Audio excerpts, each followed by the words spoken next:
It's time for another episode of the Shaun Tabatt Show, a podcast where I connect you with thought leaders from across the globe, digging into some of my favorite topics like personal development, marketing, spirituality, and pretty much any other shiny object that happens to catch my attention. Today, my special guest is Carmen Joy Imes, and we're going to be discussing her new book, Bearing God's Name, Why Sinai Still Matters. Carmen, welcome to the show. Thank you. Well, let's kick off our conversation today with a bit of what we might call the Carmen Joy Imes origin story. So talk to us about your academic background. Where did you study and what's your role at Prairie College in Three Hills, Alberta? All right. Yeah, I did my undergraduate work at Multnomah Bible College, now Multnomah University, studying Bible and theology with a minor in Greek. My husband and I became missionaries after that for a while, and when we came back from overseas, I started in on a master's degree in biblical studies from Gordon Conwell. They have a campus in Charlotte that allowed me to study on evenings and weekends so I could have the kids during the day. So it was a great, flexible place to study. And during my time at Gordon Conwell, I realized I'm not done yet. I want to learn more. So I started applying to doctoral programs and dove into the program at Wheaton College under Dr. Daniel Block, and finished that in 2016. So I've been at Prairie College this is my third year, and I am professor of Old Testament, and I also oversee or coordinate our Bible theology majors here. And in terms of specialization, is there any particular topic area that you focus on the most or often? Yeah, I would say my two areas of greatest interest are Exodus and Psalms. I did my doctoral work in the Ten Commandments, so I've spent a lot of time at Sinai, hence the book, but I'm also working on some projects in the Psalms too. And you had mentioned that you did some missionary work. Where did you get to serve? We were in the Philippines for 2.5 years. All right. Well, thanks for giving us a little rundown of your past and helping us get to know you a bit better. Next, let's get into the story behind the book. As a guy who works in the publishing space, I'm always curious how a project gets its start. So what exactly sets you down the path of writing this book? Yeah, this is a book that I had been wanting to write for many years, all the way through my doctoral studies. I kept feeling like, wow, this is really cool stuff and the church needs to hear it. But I knew that nobody was going to be reading my dissertation, at least not the church at large. You know, a handful of scholars read it. And so as soon as my dissertation came out in print, I began work on a proposal for this book, wanting to translate all the stuff I'd learned for lay people and make it more accessible. So I had a good dialogue with InterVarsity Press about it.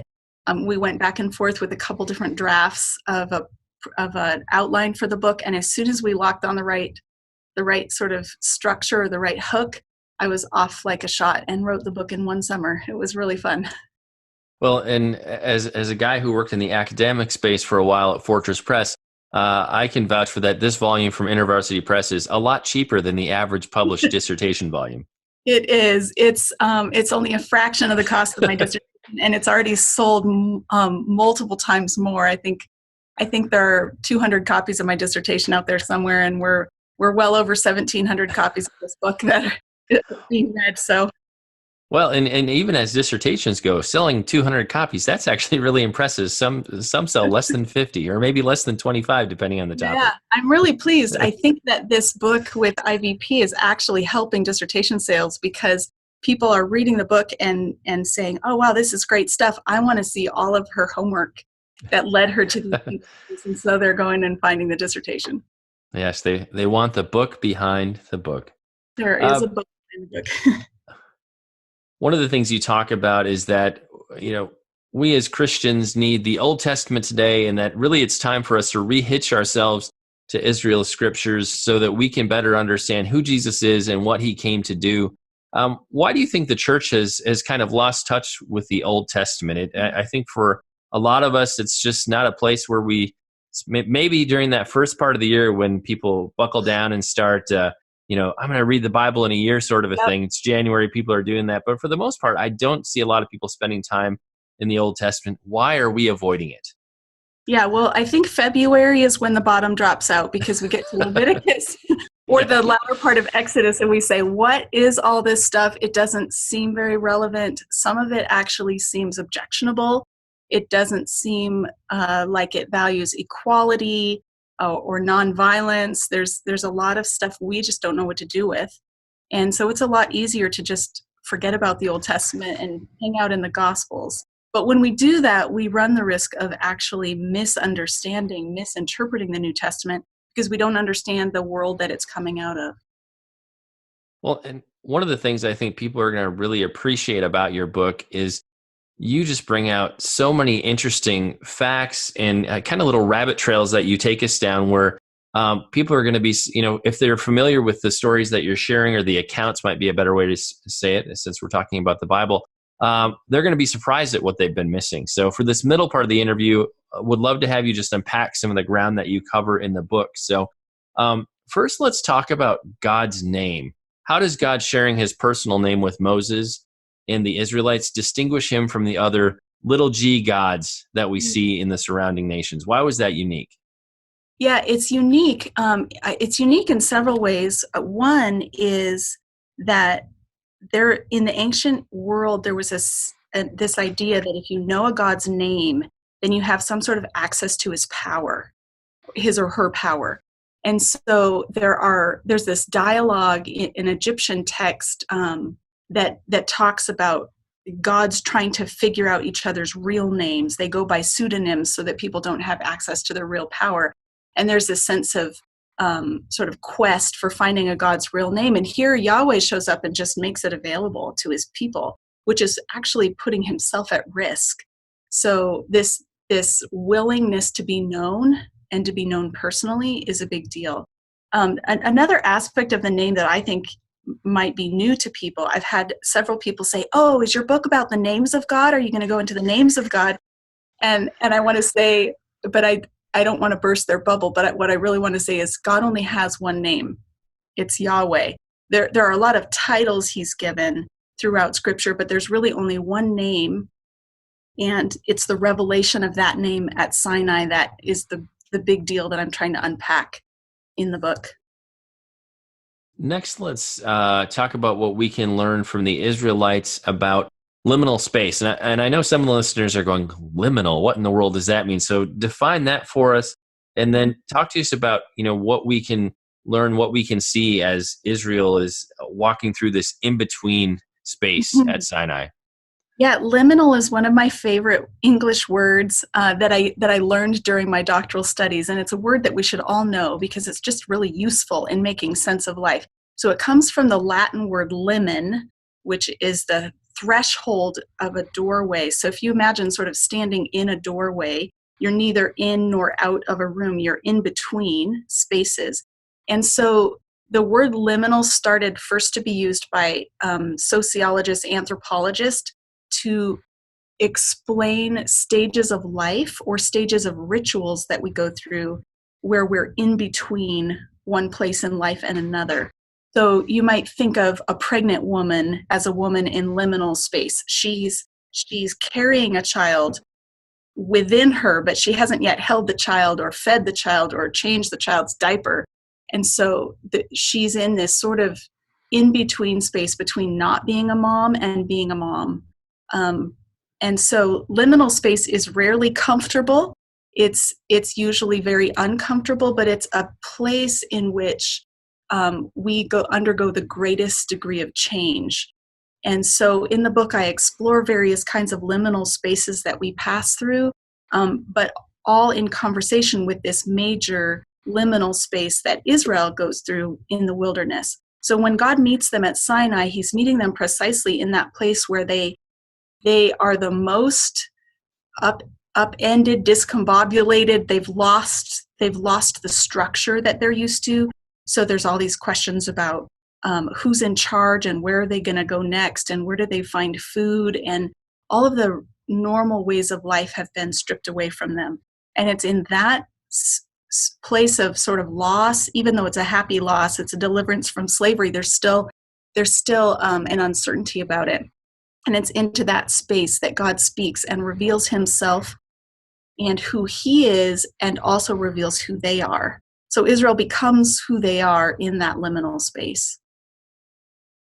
Next, let's talk about the experience that the Israelites had in Egypt, where they were, complaining about, not always complaining, but, they had want of food, they had want of good water to drink. And one of the things I thought that was interesting that you bring out in the book is in God's responses to Israel, he's kind of countering some of the plagues, some of the things we saw in Egypt. So that they're to some degree longing back for their life in Egypt. And God is saying, no, I'm providing for you right here. And it's in direct contrast to what they saw when they came out of Egypt. Yeah, the narrator is very clever in telling the story in that as we read about the deliverance, we see that the plagues actually anticipate the deliverance that God is going to give.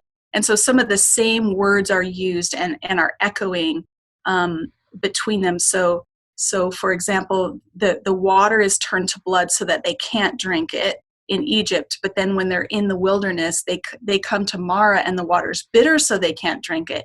But whereas God had judged the Egyptians by making the water undrinkable, here he blesses the Israelites and makes the water fit to drink. And so he's revealing over and over again his intentions to bless them, to provide for them, to accompany them on this journey, to lead them. And yet, again and again, we see them sort of conceiving of their own experience in negative ways. They're whining about the lack of food in the wilderness and wishing they could go back to Egypt, completely missing the fact that God is providing everything they need. Well, you've already talked to us a bit about one of your favorite English words. So next, let's talk about one of your favorite Hebrew words. I'm not going to say it. I'll probably butcher it. So, but talk to us about that word and how that really helps us to get a sense of Israel's special status with God. Yeah, my favorite Hebrew word is segala, and we see it first in Exodus chapter 19, which is right when the people arrive at Sinai before they get the 10 Commandments.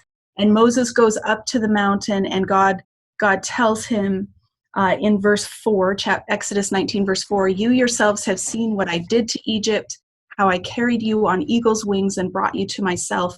Now if you obey me fully and keep my covenant, then out of all nations you will be my treasured possession." And that phrase treasured possession is translating the Hebrew word segala. It's not God's way of saying, oh, I really like you guys. You're just so cute. It's not sort of his pep talk trying to be encouraging to them. The word segala actually is a technical term used in treaty contexts. And yes, it means God is choosing them, but he's not choosing them so that they can just sit back and relax, but he's choosing them to a vocation. He's giving them a job to do. And at Sinai, they discovered that their job is to represent him among the nations. So it goes on in Exodus 19 to say, "Although the whole earth is mine, you will be for me a kingdom of priests and a holy nation." So this language that he's using to describe them is actually launching them into a new ministry of representation. Next, let's talk about the 10 Commandments. I think for many people in broader Western culture, in terms of the 10 Commandments being written on stone, we have Hollywood visions in our head of Charlton Heston up on the mountain receiving the 10 Commandments from God. Yeah. But a lot of yes, but a lot of people don't really think beyond that point. And one of the things I think you draw out interestingly in the book is a lot of people think they're written on two tablets because they just simply couldn't fit on a single tablet. But we have two tablets for a very, very different reason. So talk to us about that. Why were the 10 Commandments given on two tablets, and what's significant about that?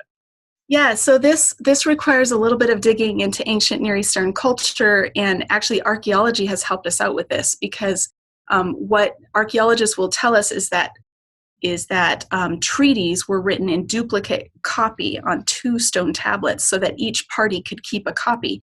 So Moses has already been up on the mountain, and God has used a treaty term to describe the people. He's called them his segala. Then Moses comes down from the mountain later with two tablets, and that would have been an automatic signal to everybody watching, oh, we've just entered into a treaty, because when you enter into a treaty, you get two tablets. So right, it's not as though the 10 Commandments did not all fit on one. we're told that there were 2 tablets and that they were inscribed on front and back. And you could have a tablet just a little bigger than your hand and fit all the 10 commandments on them front and back. You don't need 2 tablets for that.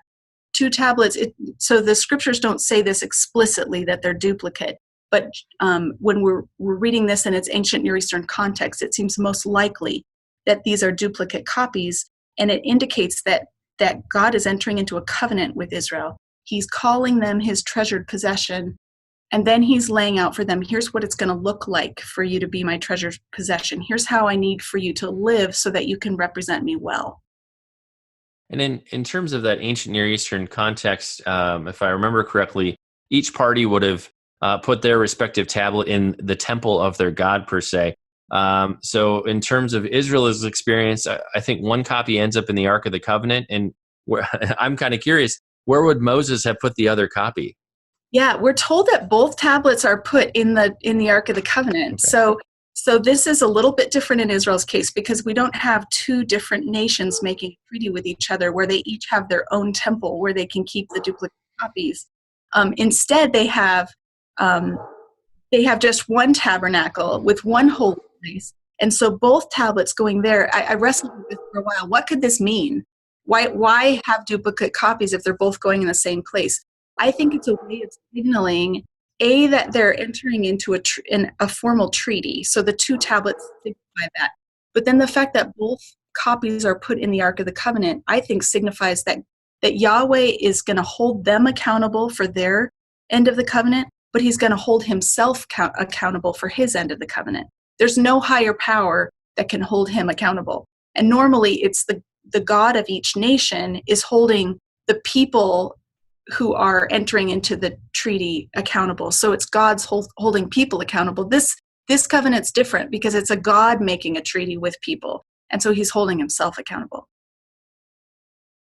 One of the commandments that you spend quite a bit of time talking about in the book is the commandment about not taking God's name in vain. And you really ask us to take a left turn and think about this in an entirely different way than most of us have been brought up to view that commandment. So maybe give us the background of how you reached the conclusions you reached. And once we start thinking about in this new direction, where should that take us? Yeah, so this is the command that I spent my whole time at Wheaton studying for my doctorate. So I spent 5 years on this command and wrote a 300-page dissertation just on this verse. So I do have a strong opinion about it. But it wasn't my idea to begin with. It was Dan Block's idea that this command needed a fuller investigation. And he had already published an article suggesting that we've been reading it wrong. So I began my own study with a full survey of as many interpretations as I could find of this command throughout history. And I identified 23 different ways that this command is interpreted. But most of us think of it as a command not to use God's name as a swear word or like a cuss word. So you're driving down the freeway and somebody cuts you off and you say, and you let the divine name slip out. That's what the command is prohibiting.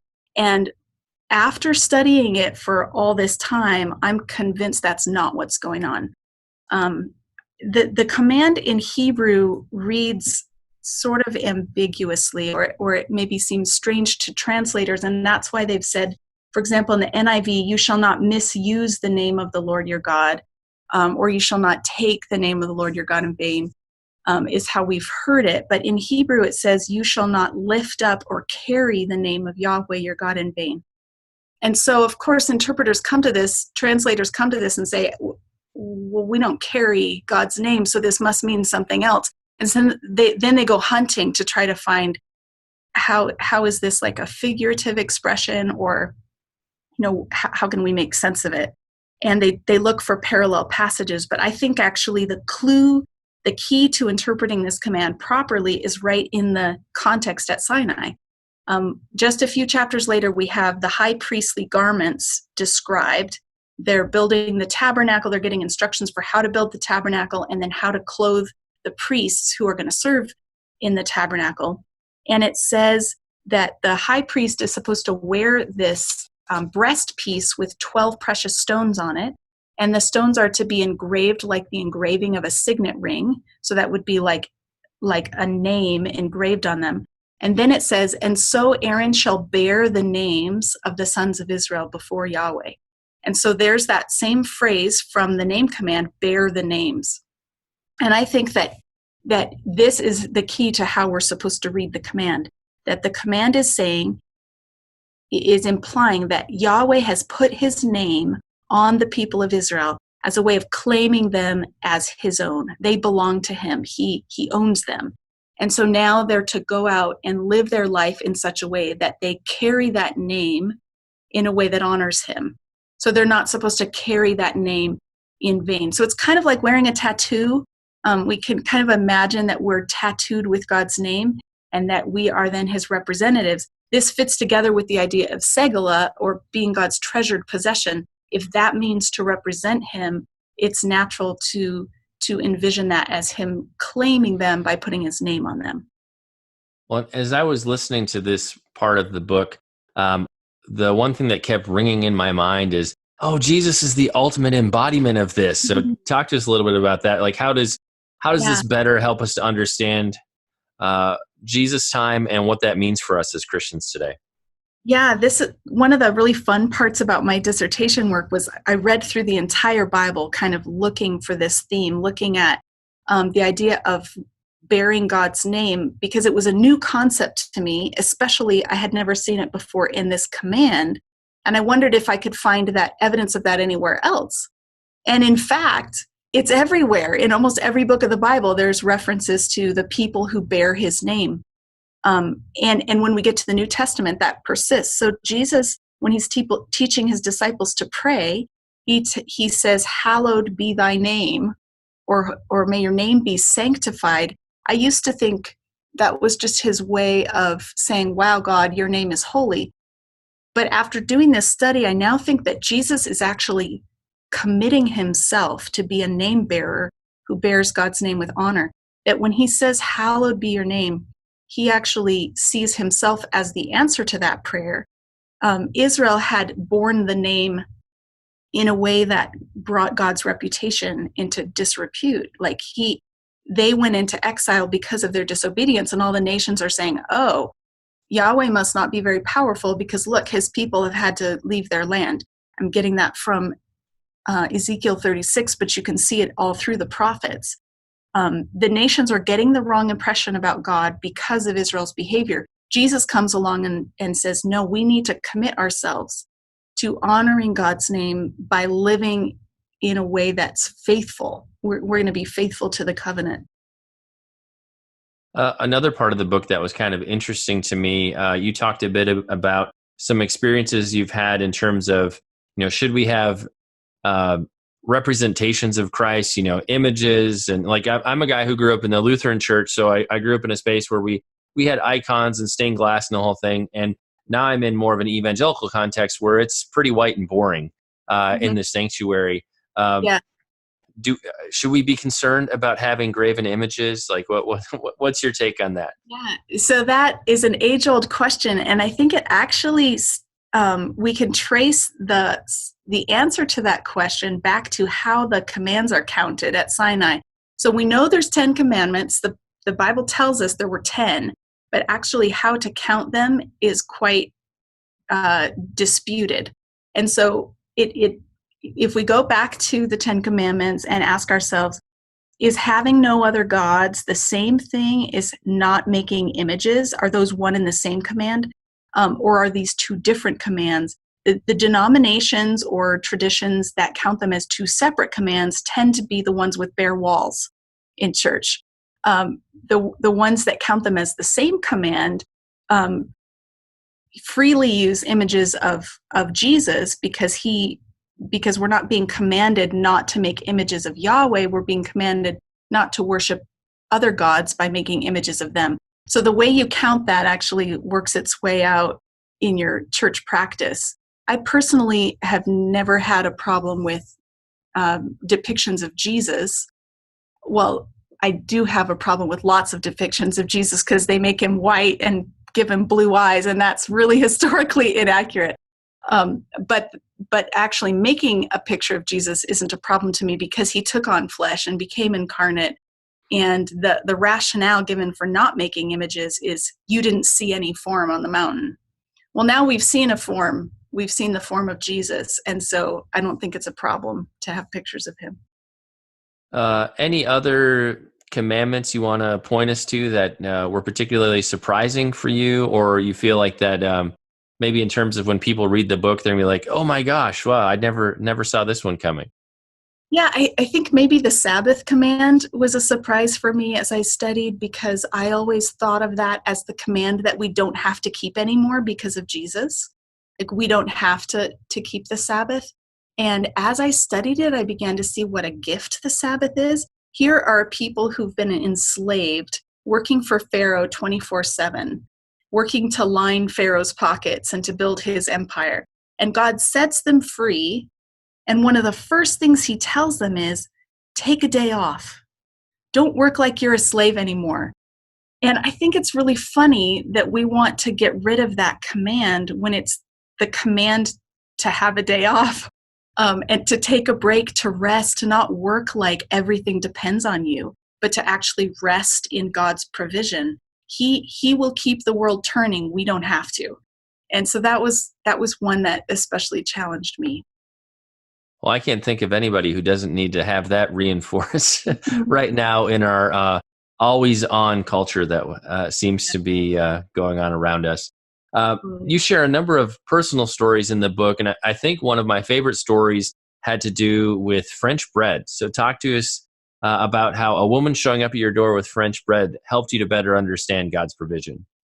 Yeah, Danny and I had just gotten married. We were living in married student housing, and I had never tried to live on a budget before. Like, I was under my parents' roof before that. And so I had this sort of maybe typical anxiety of a newlywed couple over how we're going to make ends meet, and figuring out how much groceries cost, because I'd been eating in the cafeteria for a couple of years and never had to actually buy my food. And so I remember grocery shopping one day, and I would plan to make spaghetti for dinner.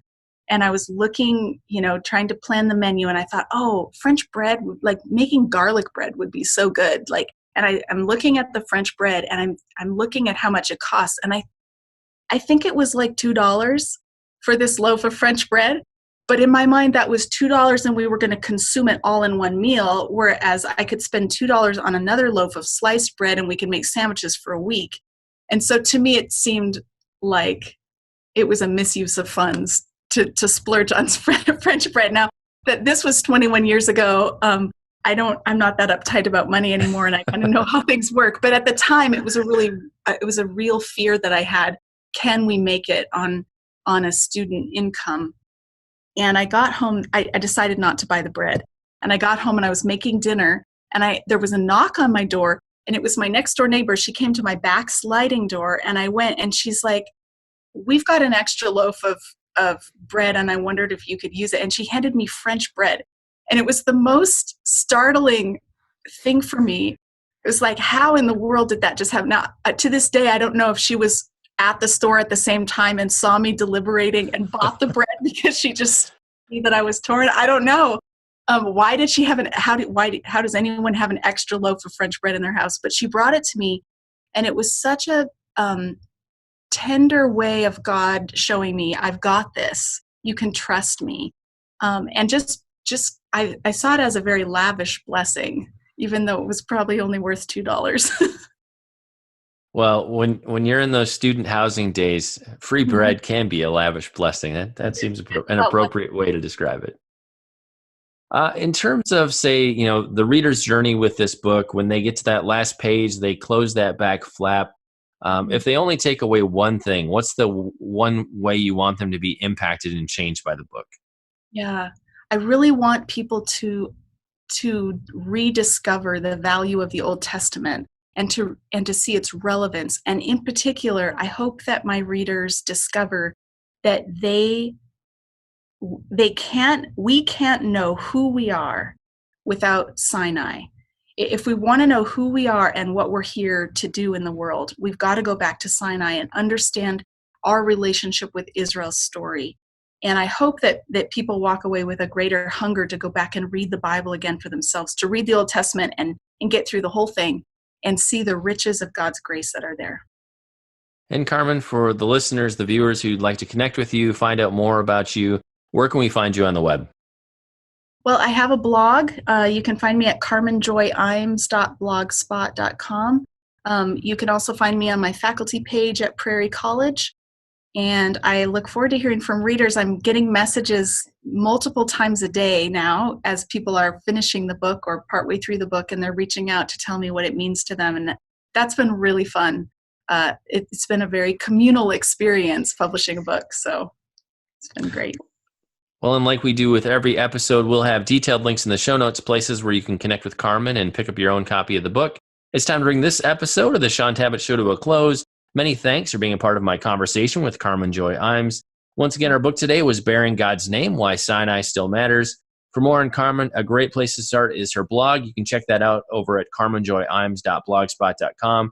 And we'll have a link to her faculty page in our show notes as well. Carmen, I just want to say thanks so much for sharing with us today. It's been a great pleasure and an honor to have you on the show. Thanks so much for having me. This has been great.